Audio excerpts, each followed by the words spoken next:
I want to thank Dr. Orient for finding me, and Jeremy for being so patient and making all the arrangements so timely to bring me here from Washington, D.C. And it's been a tremendous pleasure to be here, and I was really inspired today by all the presentations, and there will be quite a few articles coming soon, as soon as I get home and get some sleep. I was a college professor for 30 years, and I had to give up teaching, although now I have a much larger audience because I'm on radio all the time, sometimes on TV, and I speak. Most recently I spoke in Switzerland. But I do have a larger audience, and one of the secret talents that I do have is that I can get in trouble in 5 or 6 different languages when I'm in Europe. And my husband trusts me so much that he even drives against the one-way street when I tell him it's okay.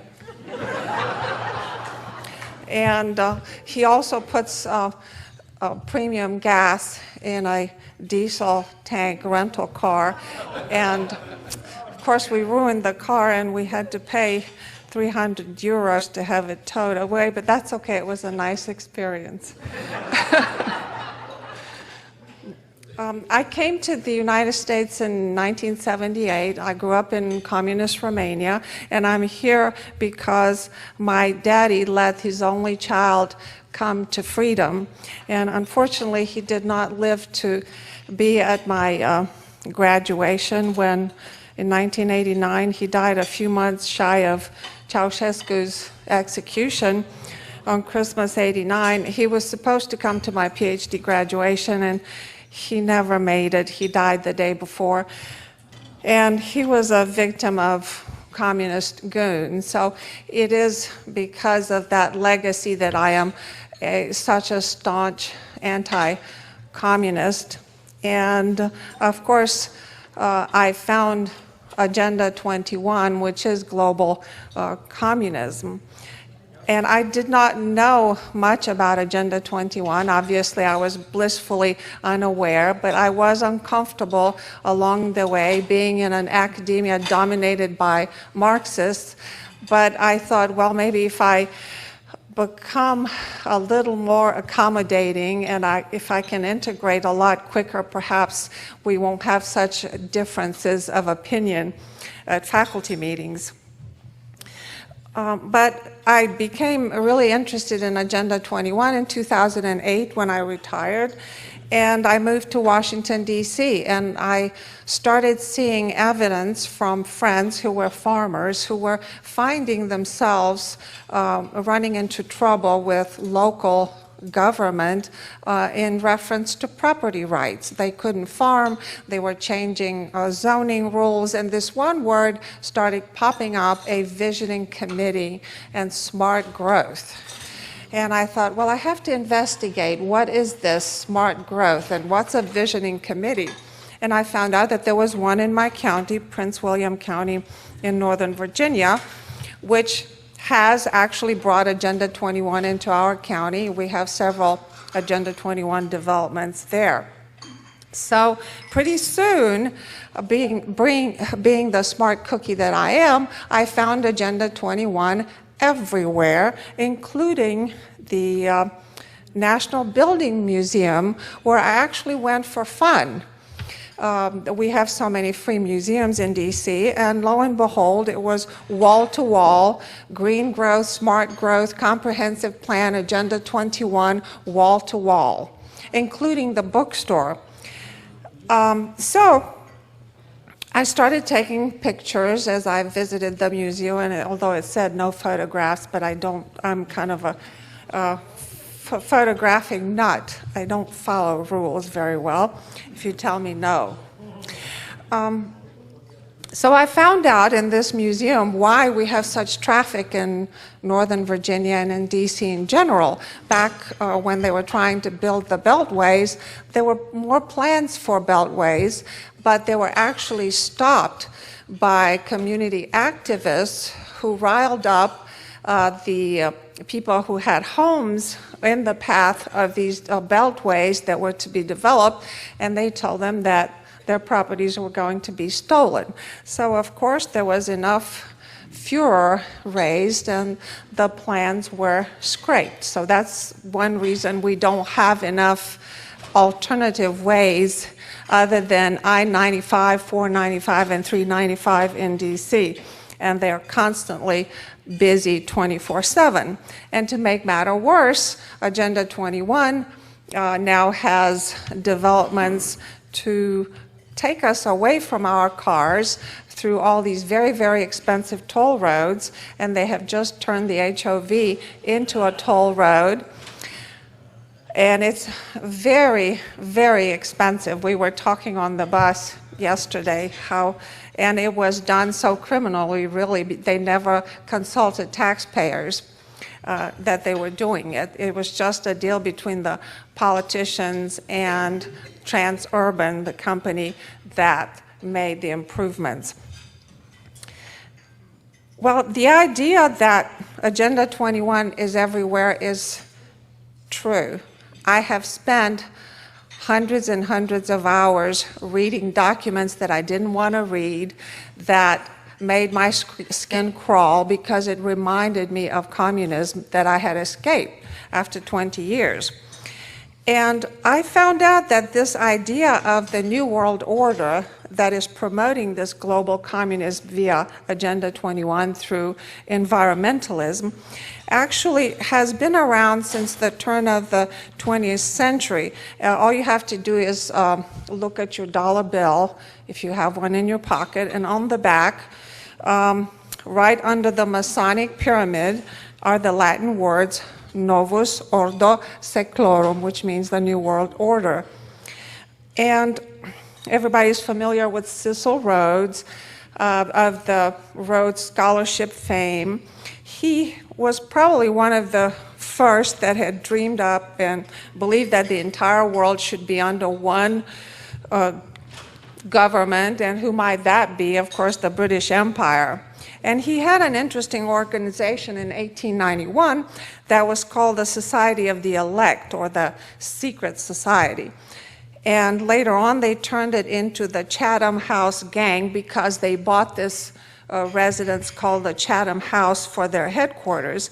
And that was the beginning of the global governance idea, at least on the European soil. I'm not mentioning all the bankers, the Rockefellers, the Rothschilds, and so forth. Then there was an interesting guy named Colonel Edward Mandell House. He was Woodrow Wilson's advisor and chief negotiator for the Treaty of Versailles.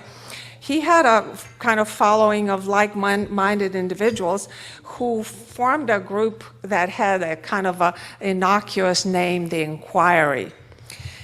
This group met actually with the Chatham House Gang, and they decided to formalize their groups into the common goal of globalization of one world government.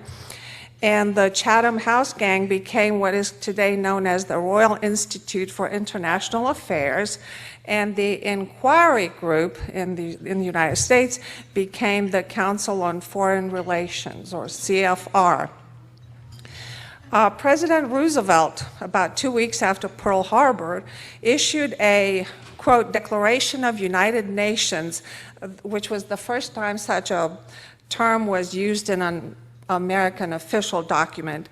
And according to his son-in-law, Curtis B. Dell, he said, quote, most of his thoughts, meaning Roosevelt's, his political ammunition was carefully manufactured for him in advance by the CFR One World Money Group, end of quote. Of course, it didn't stop with this. a few decades later, in 1961, United States introduced a program calling for all nations to transfer their military power to the UN. In other words, the UN would become the global entity. And that was kind of the first time that that was decided, that the UN would become the government, the global government. In 1972, in Stockholm, Sweden, the Canadian Maurice Strong, he's still around, I think he lives in China now, became the director of the newly created UN Environmental Program, which took place at a UN conference on the environment in Stockholm. In 1976, in Vancouver, British Columbia, there was a conference on human settlements.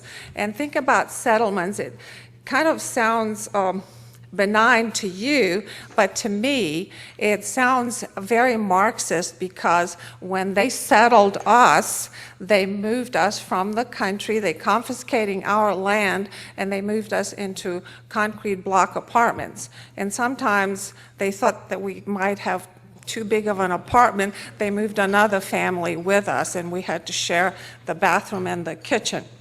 Anyway, so at this conference in 1976, they produced the first steps towards global governance, and the document was about 65 pages long, and it was all on land use, how land across the globe should be used according to their ideas.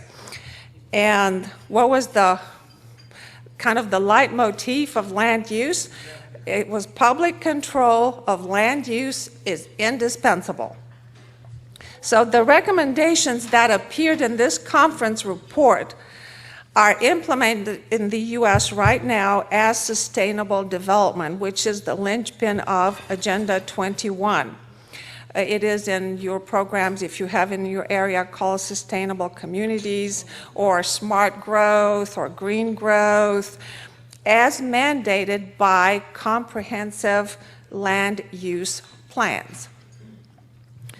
In 1983, the World Commission on the Environment, via the vice chair of the World Socialist Party, her name is Gro Harlem Brundtland, introduced the term and the definition of sustainable development. And again, it sounds very innocuous. I think few people would object to the definition, and it is. Sustainable development is development that meets the needs of the present without compromising the ability of future generations to meet their own needs. Well, it sounds innocuous, but to me, it's collectivism 101.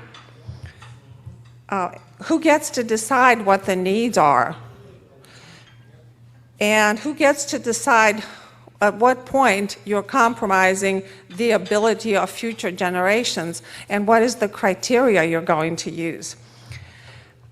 In 1992, the UN Conference on Environment and Development, which was probably one of the largest conferences ever, it had 10,000 delegates and 30,000 NGOs, non-governmental organizations, in Rio, Brazil, and they produced 3 documents. One was UN Agenda 21. If you Google it, it's a kind of a yellow-looking book. It's got about almost 400 pages, 40 chapters, and it is a soft law, not a treaty.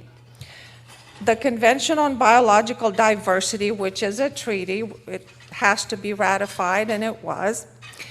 And the Framework Convention on Climate Change is also a treaty. How many people signed this document in '92? 178 countries, including the US. Our president at the time, George H.W. Bush, signed 2 of the 3 documents, but refused to sign the Convention on Biological Diversity because one of the stipulations, they had proprietary concerns about transfer of technology. It had to be done freely without any compensation, and that's just very uncapitalistic of them. UN Agenda 21 is a soft law document, was never ratified by Congress, but parts of it have been incorporated into other laws that were passed either because congressmen have not read the bills, imagine that, nor understood the huge ramifications and the full scope of Agenda 21. And this 40-chapter document limits the behavior and the freedoms not just of individuals like you and me, but companies as well, and it involves every facet of human life. They have not left anything out. I found a video dated October 2nd, 1982, from C-SPAN, that shows discussion on the House floor about Agenda 21, in which both Democrats and Republicans are in favor of conforming fully to the recommendations of UN Agenda 21 document, in spite of the oath that they took to defend the US Constitution and our interests and the sovereignty of our country. And you can see a younger Nancy Pelosi actually introduced a bill to follow the 1992 Rio Earth Summit to conform to UN's Agenda 21, its local sustainable community practices, and to follow international law. And when I mentioned something like this in my book, I got a letter from President Bush's library saying that there's no such video where he promotes one world government, and I have the video. But anyway, I didn't argue with the lady. UN Agenda 21 makes suggestions and recommendations that are adapted into law at the state and local levels through, as I said, comprehensive land use plans, which are voted on and included by the Board of Supervisors into local zoning codes. Citizens do not understand its damaging ramifications to their private property and their ability to make a living farming, or to use their land, or grow food in their gardens, sell their fresh produce freely, and pretty much engage in agriculture. And I have a good friend in Virginia, Martha Bonetta, who bought a property about 8 years ago that's been sold as historical property because Stonewall Jackson was supposed to have bivouacked on the property, which was a lie. There's no historical document to pinpoint it exactly to her property, but because of that, she paid probably 2-3 times the value of the land, and it came with a conservation easement, and they gave her problems ever since, and we fought tooth and nail, and we passed 2 laws in Virginia, 2 Bonetta Bills 1 and 2, which give small farmers like her some protection from the intrusive local zoning people who just wanted to do sort of penny loafer farming, just have some beautiful grass, a few riding horses, and no growing of anything of vegetables or sheep or any animals that you might want on your property. And for 2 years, she could not use about 20 acres of her land where her poor cows couldn't even go in the shade under the trees to escape from the heat. So it's happening, of course, on different scales across the country.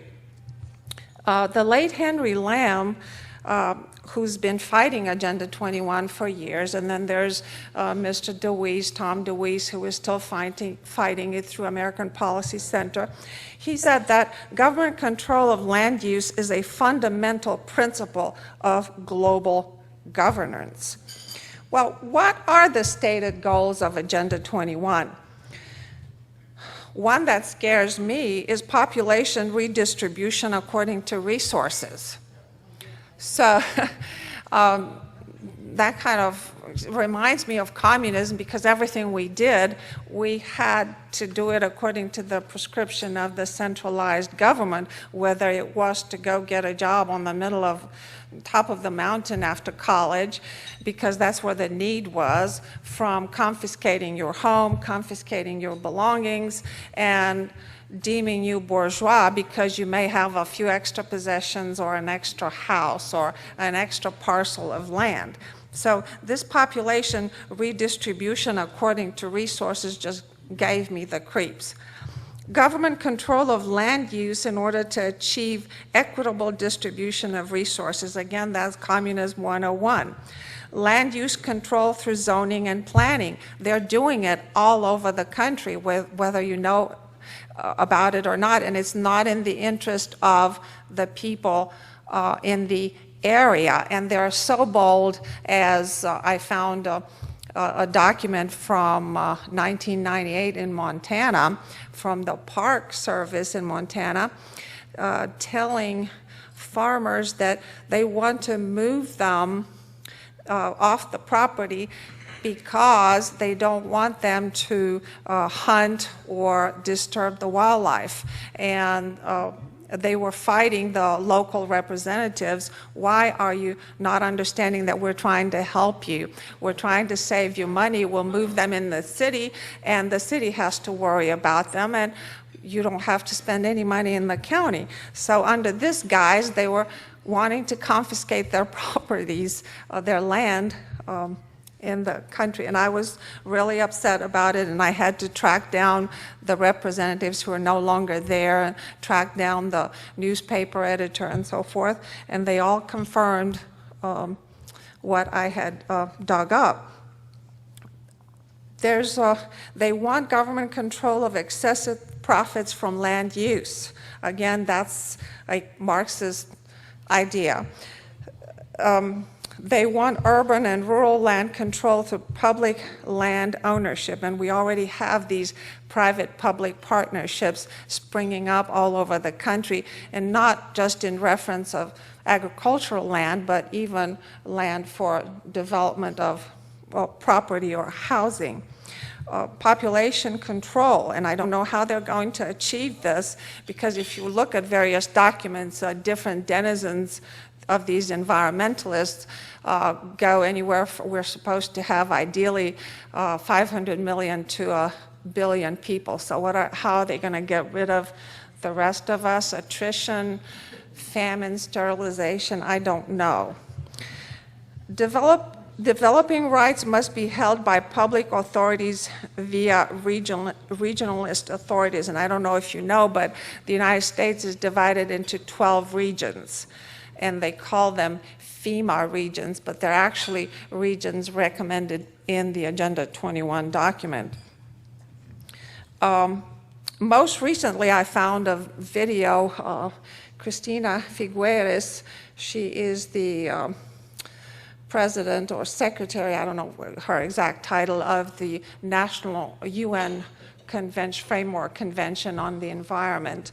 And she's talking to a Northern California organization somewhere in San Francisco, and she's talking about moving rural populations into cities, into mega cities, not just any city, with mixed-use, high-rise, stack and pack, miniature apartments about the size of a coffin. It kind of terrorized me when I saw it, with no parking, but easy walking distance from work or school, entertainment, whatever, because it is easier to control the population if they're densely into one locale as opposed to spread out all over the country. And she was talking about that these mega cities are going to be self-sustainable. I hate this word sustainable now, because everything has to be sustainable.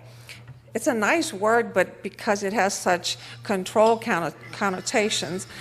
So she said that the buildings had to capture rainwater, and with this rainwater, it would be enough for all the people living in these mega cities, and they would grow vegetables and food on terraces and on the roof. And the same terraces and roof would have solar panels. She didn't say anything about windmills. I think it was all solar panels. I don't know where they would put all this stuff and how they would produce all the food necessary and the water necessary to, for all the inhabitants on such a mega city. It would be actually a lot worse to bring so many people together in terms of pollution. Then they're talking about mass transit with a light rail and removing people from their cars by making roads too expensive via tolls and no parking garages. And they already have such apartments in California that are very, very small, and they don't even have elevators. People have to walk up and down the stairs, and I remember that because we lived on the 5th floor in Romania, and we didn't have an elevator, and we were all very thin because we were equally miserable, equally tired, equally hungry, but we were equal. When I take the now forcibly toll road on the HOV lanes that we paid with taxpayer dollars, I have to pay $27 to go 8 miles. And to me, that's highway robbery. And of course, as an economist, it's an incentive to remove us off the road to take public transportation. We're not there yet, as in Japan, where they kind of shove you into the metro cars. But I do remember in communism when they shoved us on buses like sardines, and sometimes there were holes on the floorboard of the bus, and we could get the fumes, going inside, and we could see the road running at 5 miles an hour, and it took forever to get wherever you wanted to go. As you know, currently, HUD is redrawing neighborhoods to make them more diverse because we're not diverse enough. In DC, we have about 225 different nationalities, and on my street is like the UN. I'm the only one who flies the American flag. Everybody else is flying their country's flag wherever they're from.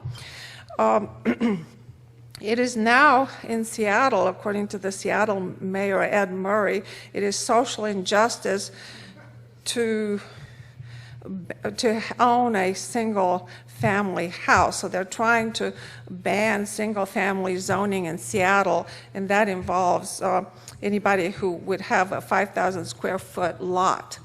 I was shocked about that, but not surprised. It is Seattle after all. But it's going to come probably to your neighborhoods later on. Oh yeah, I remember Ms. Figueres, who, by the way, has a degree from London School of Economics, very important degree. She delivered the speech to the World Affairs Council of Northern California. I don't know who runs that outfit, but it's somewhere in San Francisco.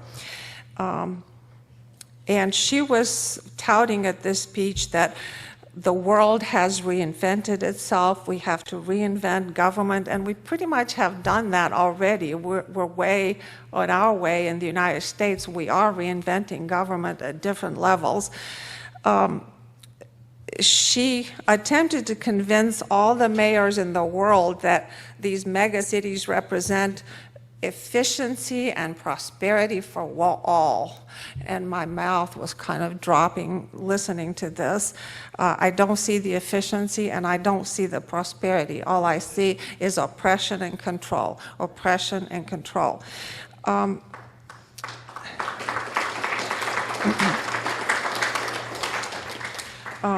The Business Insider had an article not long ago about the plan that floated a Davos conference they had this year, where they were talking about spending $90 trillion to redesign all cities so that people no longer would need cars. And she said, quote, "In order to address climate change, is to build a complex framework, the purpose of which is to facilitate and accelerate the actions at all different levels of government," end of quote. What actions is she talking about? Oh, the sky's the limit, you name it. I suppose in a UN-dominated world, a global government would know best, right? So they would be able to pick and choose whatever actions they deem necessary because they know it all. I mean, I've lived under such a totalitarian system.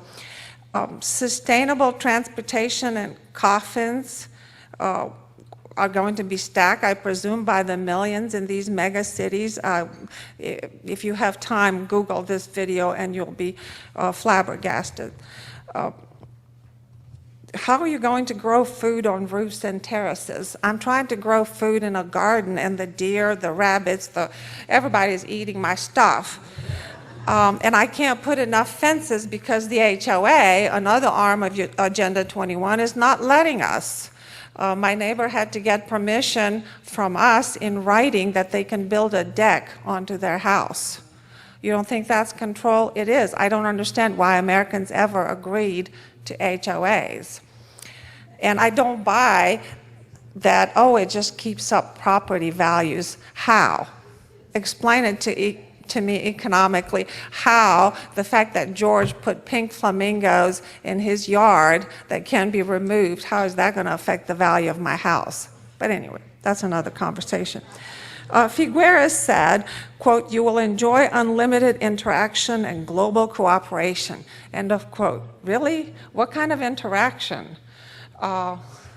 Whenever you water your plants and the water comes down onto my balcony, or how's that going to happen?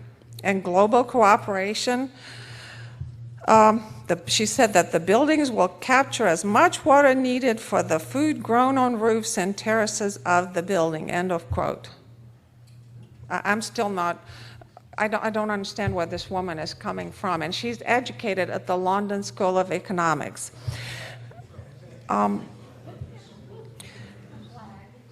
And so the question was, what would be the benefits of living in such mega cities? And I asked the question of, I didn't get their permission to use their name, but I asked them what would be the benefits. They're obviously one of these environmental wackos.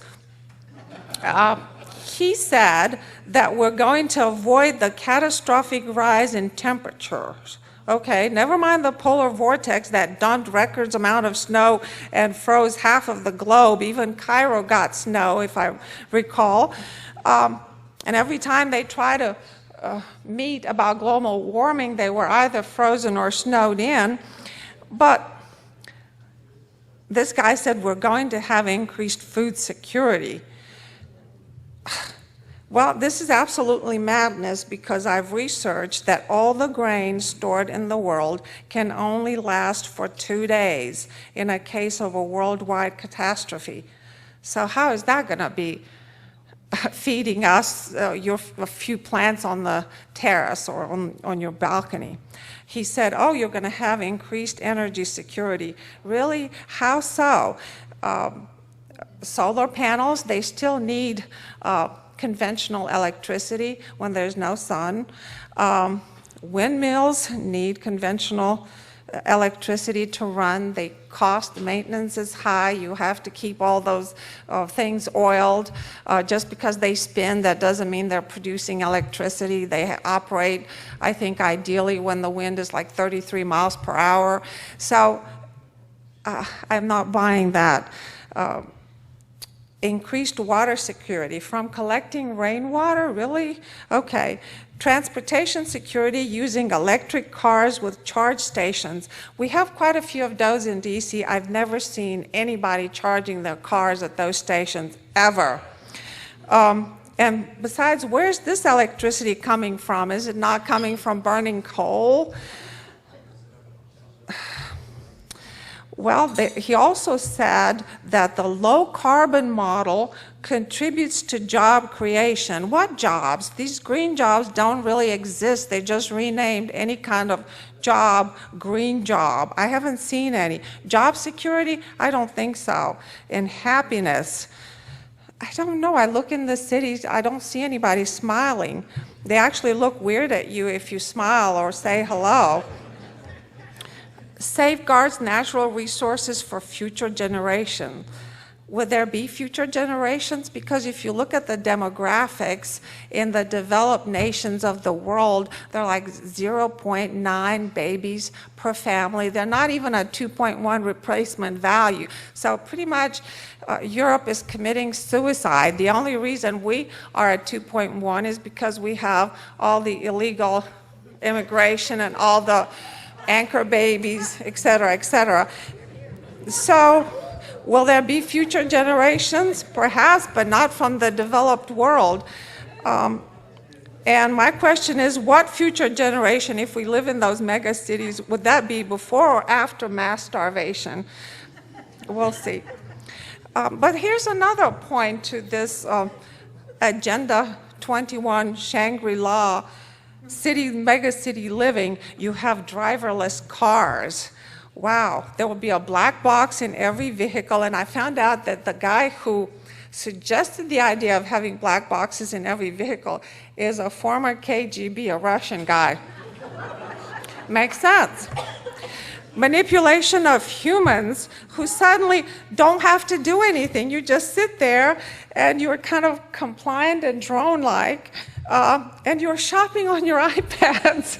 That was Christina Figueres' suggestion. Oh, you can go shopping on your iPads. I don't even want to shop now, much less on the iPad.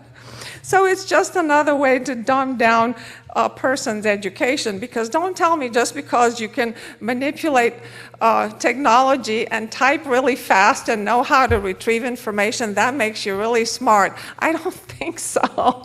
There are certain things that you can learn through memorization, experience, and hands-on, not going to Google and looking something up very quickly. I find that as technology has improved in the late 90s, the quality of students I've had declined. And their retention of information and comprehension and ability to read had declined as well. So, are we going to be able to produce all the electricity that we need in these mega cities just with their kumbaya renewables? I don't think so. Our economy is too large to have all this electricity. Yes, individually, perhaps you can produce it for your house, and as the prices of solar panels come down, I think it's a good idea to have solar panels on your house. There's nothing wrong with that idea. But for the economy, unless, of course, the TPP, the Trans-Pacific Partnership, which is also part of Agenda 21, goes through, is ratified, and in that case, we're going to become just a service economy. Whatever is left of our manufacturing is going to go away to all the other 11 signatories of TPP, and there you have it. We'll have just a service economy. So maybe we'll have enough electricity then because we won't be manufacturing anything. I mentioned earlier conservation easements. How many of you know what that is or have heard of it? Okay.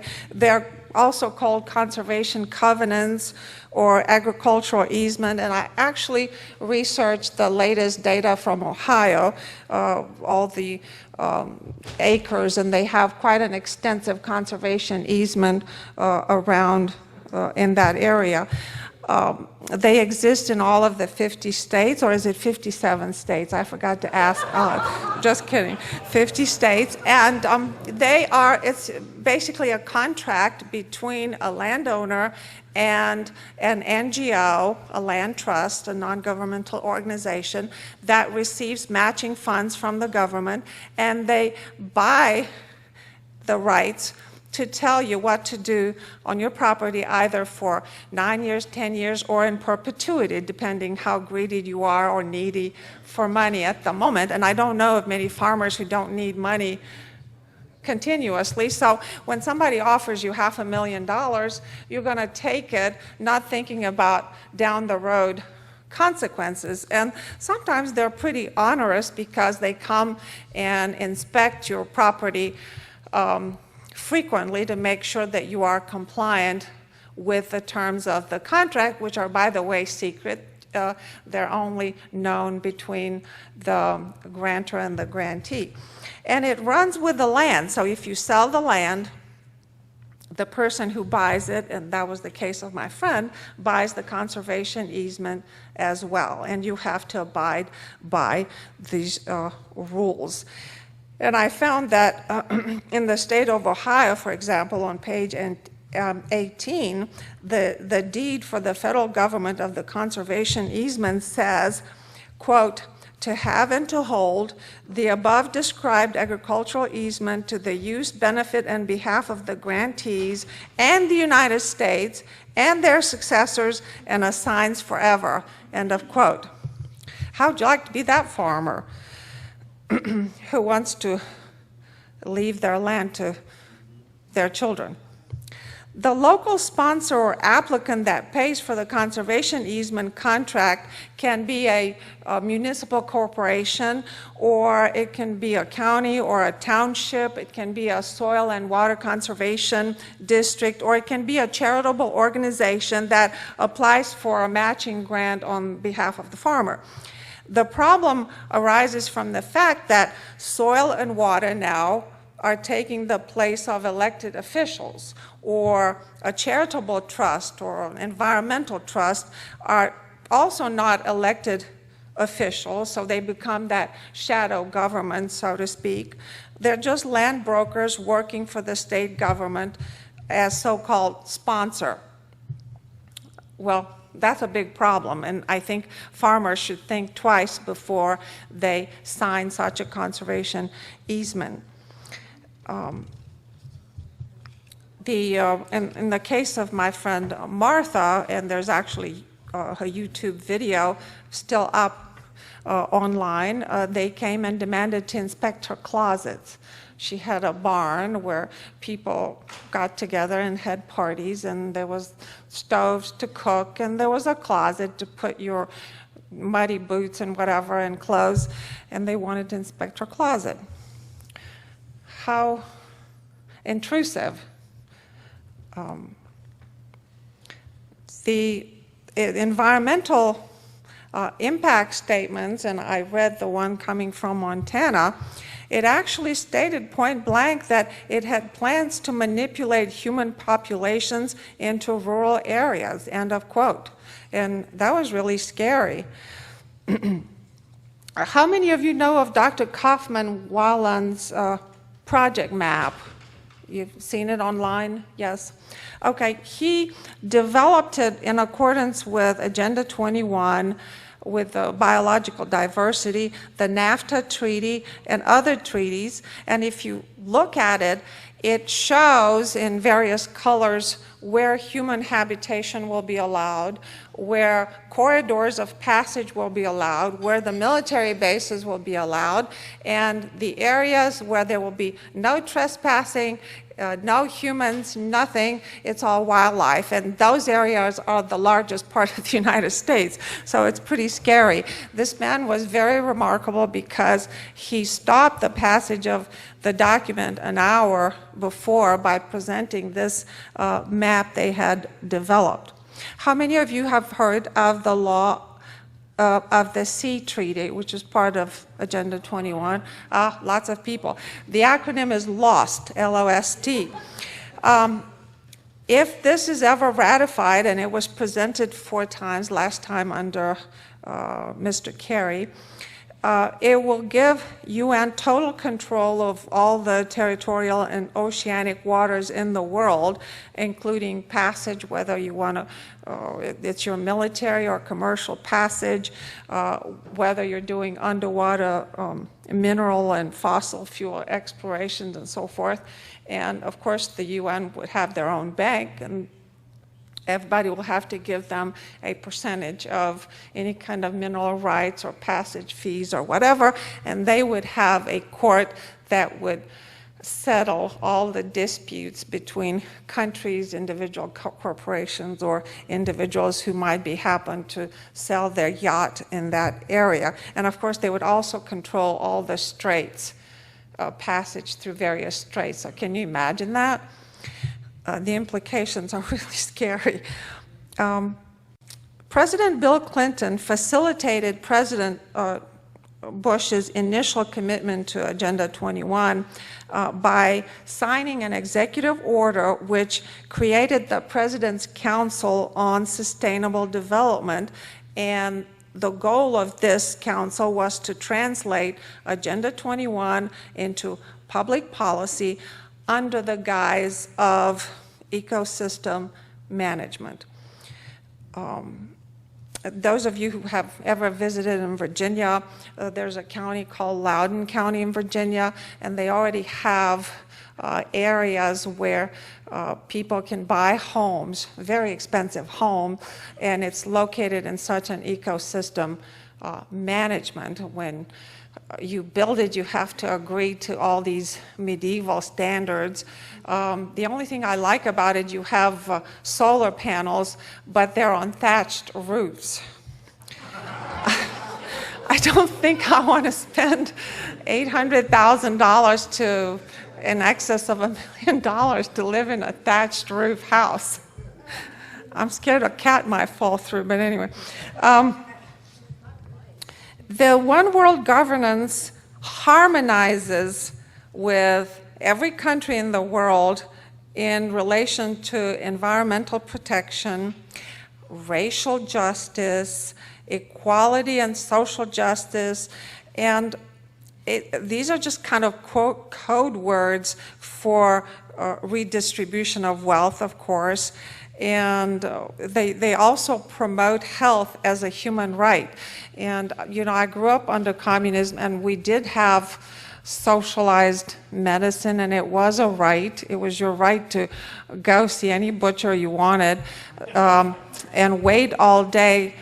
You got a prescription, and then you went to the pharmacy and the shelves were empty. So just because you had insurance and you had the right to go see a doctor for free, that doesn't mean you got medical care. And most people were killed doing simple operations like a tonsillectomy. They cut your vocal cords, or they nipped your voice box, or if you had you know, other simple surgery that you take for granted here, you died, you gangrene because they clipped something, your colon or whatever. So a lot of people prayed a lot and paid lots of bribes and hoped for the best, and then they still died. And it hasn't changed that much. I was in Romania about 2 months ago, and my cousin, who is 42 and an engineer, she cried for 30 days before she decided to have an appendectomy because she just knew she was going to die. And I watched her pray all night the night before. She thought she was going to die. And so things haven't changed that much. And it cost her, let's see, everything was supposed to be free, but she bribed the doctor 1,000 euros. She bribed the nurse and the anesthetist. So she was about 3,000 euros shorter in the bank account after this free medicine. Harvey Rubin, the vice chair of ICLEI. How many of you have heard of ICLEI? I-C-L-E-I. Okay. The International Council for Local Environmental Initiative, which is the arm of implementing Agenda 21. It is now called Local Governments for Sustainability, because once different locales caught on to their goal, they started kicking them out. So to prevent this being kicked out, they changed their names. And they said, this Harvey Rubin said that individual rights must take a back seat to the collective, end of quote. What are they supposed to control through this Agenda 21? Well, you name it: energy production, energy delivery, energy distribution, consumption via smart grids, smart meters, renewables. How many of you have smart meters in your home? Okay, well, we have an opt-out in Virginia, but some dopes in Maryland, they took $100 bribes, and they had those installed willingly about 6 or 7 years ago. And we went to visit some friends, and it was stifling hot in their house. And what's wrong? Well, we have smart meters, and they cut our power off for 8 hours every day because it's peak consumption, and they don't want to store any excess capacity because it's too expensive to build the storage. And this way, they just control your consumption. They just cut it off. They're going to control your food growth and production via onerous FDA regulations. They're going to control your education via a curriculum that's centered around Mother Earth and global citizenship. If you look at Maryland, they passed a law about 3 years ago called No Child Left Inside Act. In order to graduate from high school, you had to have environmental literacy. But I looked at their math scores and readings, and they were just dismal. How many of you know about the International Baccalaureate schools? We have about 2,000 of them in Virginia. They come from a private company in Geneva, Switzerland, and it's just another fancy way of promoting the same curriculum as Common Core, where there's very little history taught and the curriculum is secret, very little government, math, science. It's mostly all these kumbaya environmental type of classes, social justice and so forth. And they're trying to divorce their children from being an American. And they've made their way all the way into Romania. I've noticed that there was a lot of decay of museums and things of national pride, and I asked them why, and they said, well, we're no longer teaching history, Romanian history. We're teaching this European Union-directed type of global history for global citizenship, so I was shocked. And they have to do it because they have accepted a lot of money from the EU. The Agenda 21 is going to control your water through irrigation denial to save the fish, as in the case of your Delta smelt in California. They're going in your home use. There are smart meters on your water meter, on your gas meter. They're going to control your recreation activities, and they're already, or have destructed quite a few dams and reservoirs, and I noticed some of your reservoirs here in California were empty. Population control, I saw some quotes even by Jacques Cousteau that shocked me. God rest his soul. I used to worship him because I liked watching nature stuff, and he said, you know, that if we have to kill a few million, so be it, to save the planet. He talked about manageable levels of population control and who decides and how. And obviously you're familiar with various eugenicists and eugenic organizations in our country. No borders, no sovereignty. That's one of the tenets in Agenda 21. No national language and culture. You have just a multicultural hodgepodge. The longer distance will be done through light rail use, right?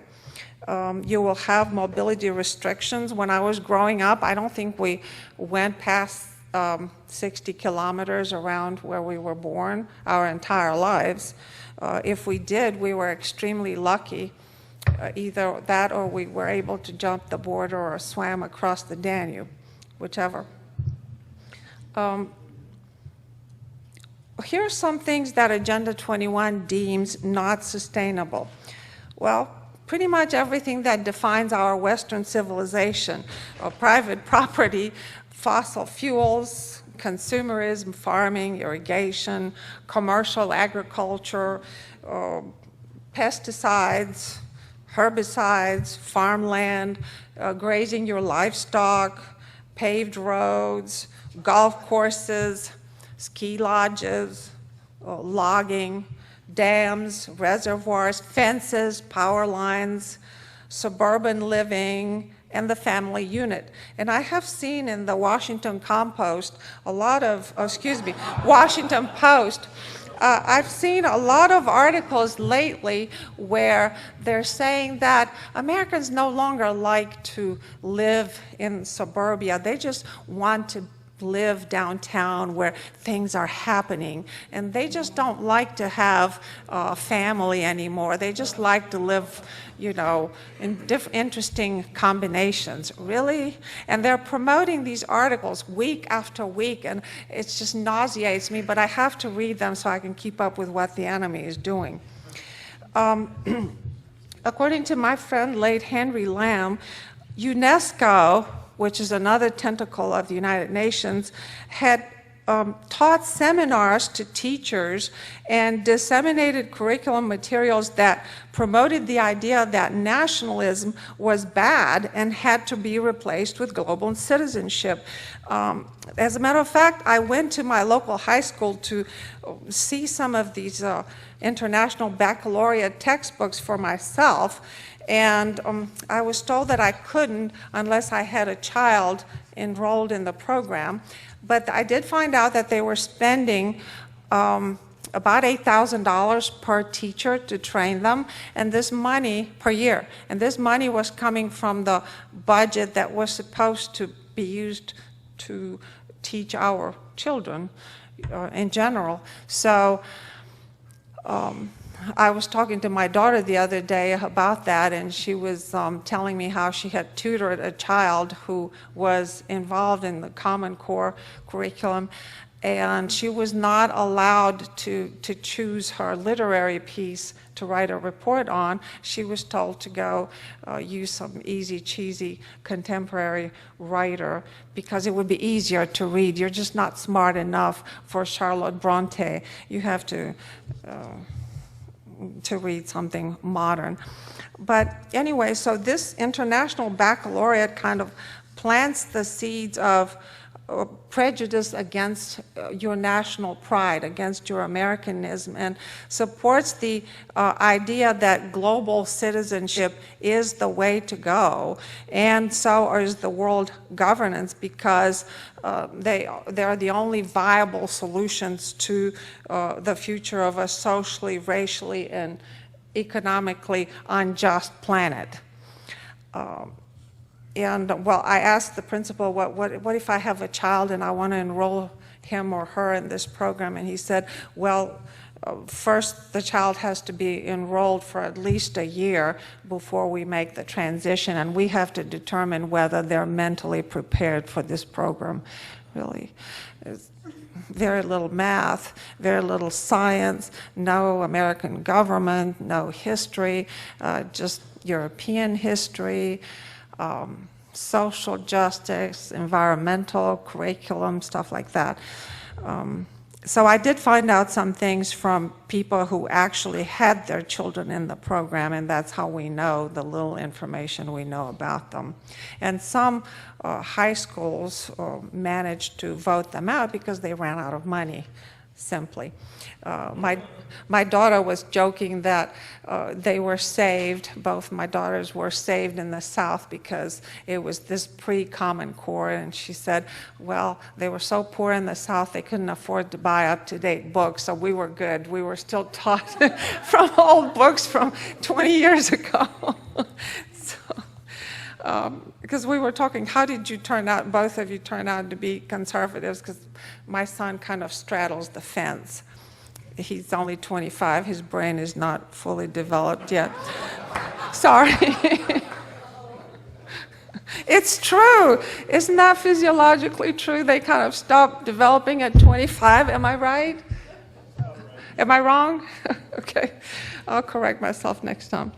But the worst thing that a lot of people don't know, and I put it in my book on page 29, does it take, yeah, 29, I don't want to tell you wrong. There's an actual UN's Environmental Constitution for the World. The acronym is DICED, as in chopping, D-I-C-E-D. I love these acronyms. It's called, it stands for Draft International Covenant on Environment and Development. I read, yeah, covenant, don't you love that word? The version I read, which was issued on September 22nd, 2010, was written to control all development tied to the environment. As they say, the highest form of law for all human activity, end of quote. It has 79 articles, so it is like a constitution. And it was 242 pages. I told you I read a lot of garbage in order to learn about this Agenda 21. But in these 242 pages, there are 79 articles that take the sustainable development principles described in the Agenda 21 document, the 40 chapters, and transform them into global law, which supersedes all constitutions of the world, including the U.S. Constitution. And if you think this is not serious, think again, because it's being implemented as we speak. Now, all signatory nations would become centrally planned socialist countries in which all decisions would be made within the framework of sustainable development of the 40-chapter document. And here's a quote. Agenda 21 proposes an array of actions which are intended to be implemented by every person on earth. It calls for specific changes in the activities of all people. Effective execution of Agenda 21 will require a profound reorientation of all humans, unlike anything the world has ever experienced, end of quote. And Mrs. Figueres kind of let the cat out of the bag about 2 months ago when she said that Agenda 21, its main goal is really to destroy capitalism, plain and simple. And there's a quote about that, you can look it up.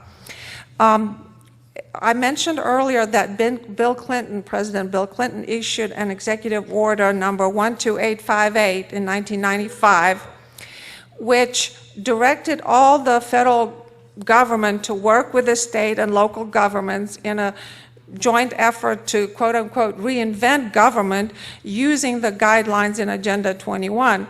And so now every town, county, and state now have a sustainable development plan in the works. And of course, also every federal agency has a sustainable development program or anything associated with the federal government that receives funds from the federal government. Even the Army has sustainable development plans. Sierra Club, Nature Conservancy, National Audubon Society, National Historical Preservation, Scenic America receive millions of dollars from the federal government to fund cleverly designed schemes to stop land development, shutting down land and roads to human use, to hunting, to building, to access and to acquire more land and national heritage sites around the country. You saw when we were at the Jet Propulsion Lab that it is a historic site. Since 1985, there was a little sign close to the floor on a door. That's just, it's not just to preserve its historical significance, but you can, essentially you can't do anything to the land, and it falls under UNESCO guidance. It's not under U.S. government guidance. It falls under UNESCO, under UN. I'll give you another example of this conservation gone amok heritage site. There are 15 counties in Virginia that are preserved for music. It's called Virginia's Historic Music Trail. Why do you need 15 counties? Because they already have these auditoriums where you can go and play bluegrass all you want all day long. The entire city of Baltimore is preserved. Okay, they can have it. The entire state of Tennessee, Florida, Colorado, Iowa, West Virginia, most of Virginia, just to name a few. J. Gary Lawrence, advisor to President Clinton's Council on Sustainable Development, said, quote, participating in a UN-advocated planning process would very likely bring out many of the conspiracy-fixated groups and individuals in our society. This segment of our society who fear one world government and a UN invasion of the United States, through which individual freedom would be stripped away, would actively work to defeat any elected officials who join the conspiracy by undertaking Agenda 21. So we call our process something else, such as comprehensive planning, growth management, or smart growth, end of quote. So, well, I have been called many times that I had a tinfoil hat. Well, I'm sorry, if you had time to read all the garbage I read, you'd have a tinfoil hat as well.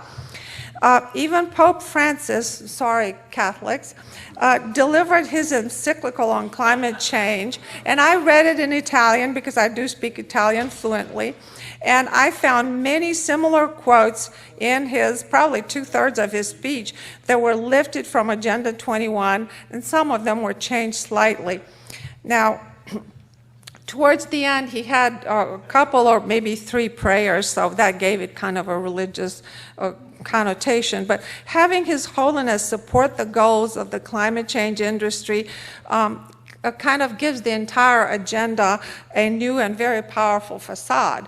And he is coming to address Congress. Why? Whatever happened to that divorce between church and state? I found Agenda 21 in many other places, and they are in my book. Now, if you take into account the complexity of Agenda 21 and the encroachment around the globe, it will kind of take a miracle to dismantle it.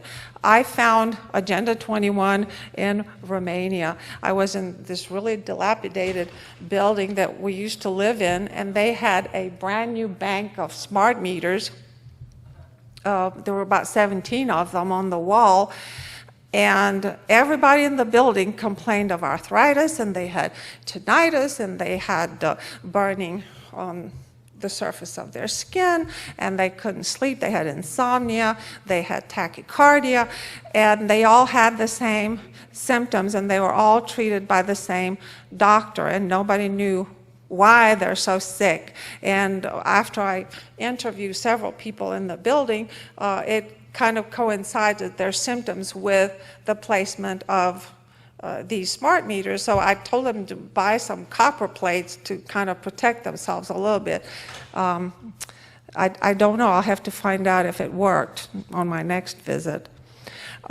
So Agenda 21 is everywhere. I'm not sure that we can extricate ourselves from it because it's so far gone. It might need God's miracle. God's miracle. Let's pray for that. Questions? Thank you.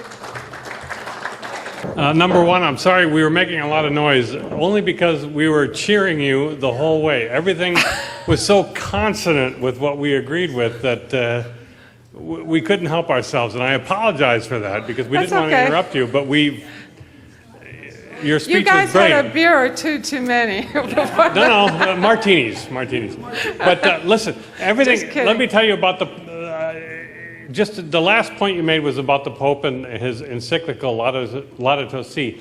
He has an advisor, I just want to agree with you about this, named Hans Schellenhuber. And he has publicly proposed the gross transformation, the grand transformation of humanity into a one-world government. This was in Der Spiegel and other Zeitschrift magazines and so forth. Publicly pronounce these kind of things, and his fingerprints are on the encyclical, as you mentioned. He mentioned these very things. And the Pontifical Academy of Science and Social Sciences just had a conference where they had all these world mayors and the Governor Jerry Brown of California and so forth, right, where they endorsed publicly. You sound like a crazy conspiracy theorist when you talk about it, just as you said. But they endorsed the United Nations development, the Sustainable Development Procedures. And the very first thing that they say is to implement Agenda 21. I mean, that's through their own words, their own thing. It sounds like a nutty thing. I mean, you can comment on it if you like, but we're just very grateful to you. I mean, I know we were making a lot of noise about it, but we wanted to cheer every statement that you were making. Okay. So thank you for being so public about it. One thing I did not mention to you was that all these funds that would become controlled by the United Nations would be deposited with the World Bank. So, and they would also facilitate the allocation of land use as well. They will determine how you will be using your land, whether you like it or not. Okay, well that's what I wanted to talk about. I'm one of the people that were making noise back here, but I'm from the Midwest. I don't know what you guys in Virginia are doing. I don't know what people in California or New York are doing. But But I'm going to tell you, in the Midwest, like my great-grandfather, he homesteaded that land. He broke up the sod. He was a dirt-poor Iowa farmer. And we're not giving up our land. We're all armed. And somebody from the London School of Economics can come all she wants to. We are not, exactly, Mullan lobby. We're all armed and we're not giving up our land. And this whole, you know, they say in the military that the first shot of a war, the plans all go out the window. Okay, these idiots in Washington, D.C. and the London School of Economics can talk all the shit they want to, and I'm sorry to use this word, but that's what it is. They don't know where their calories come from. They don't know where their food comes from. You do. You're from Romania. You know what this is about. You know, farmers have a different perspective on things. We know where our food comes from, and we're not giving up our land. So yeah, they might win, but we're not going to go down easy. And I'm just going to let you know that the revolution, if it doesn't start in Virginia, it's going to start in Iowa or in the Midwest. End of story. Because we know about Agenda 21, and everybody, I don't care, everybody with a high school education in Iowa knows about Agenda 21. And what you said is so profound. I mean, it was just so hard listening to it because everything you said was so right. But you know what? It's just not going to work because ultimately freedom prevails, and I believe in that. Yeah. Hoorah. She's not always like this. Sometimes she gets really excited. But I wanted to share a thought with you. When that scribe from the compost wrote whatever he wrote, I would have considered a ring of truth in it if he said that Americans don't want to be free anymore. And well, that's the problem, I think. But I would like to also add that the virtues of giving, which are at the root of this whole collectivist, socialist, communist thing, are not virtues if there is no freedom to do it or not do it. And that is a very strong logical axiom to me. They want us to give up freedom under the guise of giving to those who need. What's wrong with this picture, logically? Sorry, that's... Well, most people are not voluntarily altruistic, and they just don't like supporting someone who sits down and does nothing all day long. Yeah, I'll tell you, under communism, they pretended to pay us and we pretended to work. That's how well it worked. And we did involuntary volunteer work. You know. Several years ago, I read a book by a fellow named Michael Parenti. It was a required book in some sections of a required course in the university. I read the entire book and realized that there was only one error in the whole book. I read very few books that I could say that. The problem was that every last sentence in that book was based on that error. The book was talking about the moral advantages of socialism versus the evils of capitalism. The idea in this book is very, very simple and very crucial. And it's a very simple idea that as a moral ideal in all economic exchanges, both parties should receive equal value. Now, certainly you don't want one party to gain, the other one to lose. What you get under freedom is if there's going to be a deal, both parties expect to gain. You give up what you value less to get what you value more, but that's true of both parties. This, because I happened to read this book and find out it was all based on this, I realized this is the taproot of all leftist ideology. You're not going to convince the hardcore leftists. You don't have to. You have to keep them from infecting everybody else. It's this simple. The private sector is based on, I'll do something good for you if you'll do something good for me. Now, what's a corollary of the idea that both parties should come out equal? There will never be a Henry Ford or a Bill Gates or a Steve Jobs. In other words, no matter how much you exchange, you should wind up equal. So all you rich boys around here are evil. Now, this is a subtle thing, but this is where you get the hate the rich business. This is where you get social justice. But if you think about it as both parties gain, the way you become rich, if you're not working, an advantage of the government or you're not engaging in theft, is by doing favors for other people. And of course, they did a favor for you. So the more favors you do, the richer you get. I did fairly well. Bill Gates, that's so-and-so, did much better. But he interacted with billions of people. I did not. This question of equal exchange is at the heart of all their ideas.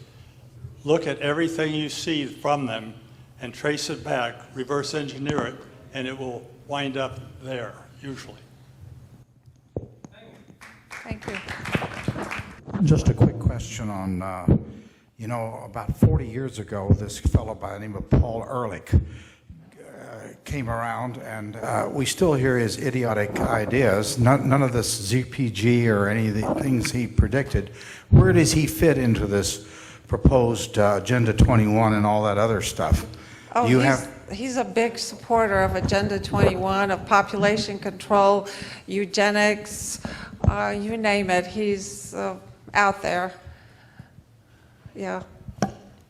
And I think he's still around here in California at Stanford, I believe. I just want everybody to know that, in a few days probably, the EPA's Clean Power Plan will be their final regulation recommendation is going to be released. Rumor is it'll be worse than the proposed regulation. And I'm from Arizona, and Arizona got hit with a 52% reduction in carbon dioxide emissions, and we have only about 30% coal-fired generation. The rest is nuclear and gas. Some states have 90% or 95% coal-fired generation. We got slammed, and there's no way, physically, any way, scientifically, you can make it work in Arizona unless you close every plant. Well, I belong to a rural electric cooperative. That's all we have for power in all the rural outreaches of Arizona is one power plant down in Wilcox, Arizona.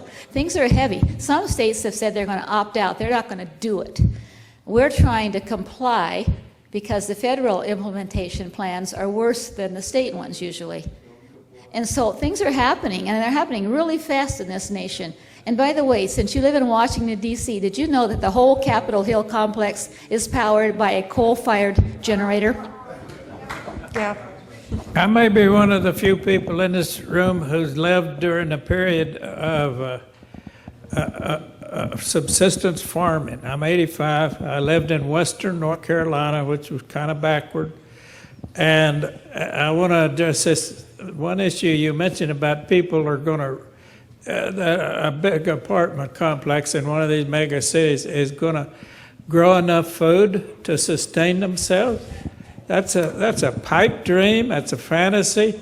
I mean, the people I knew that raised their vegetables in a huge garden that was almost as big as this room, because you had to have, for the winter time, you had to have your root crops. You had to have beets and carrots and potatoes, of course, lots of potatoes, and the rest of the food for the summertime. You had to have room for that. So you can just imagine splitting up this room into all these little plots. But the families were on the average of what, 6, 7 people, mother, father, and 4 or 5 kids or more. And so they're going to sustain themselves. They'd get a few tomatoes for 1 or 2 days a year, and then where does the solar panels go? That's true.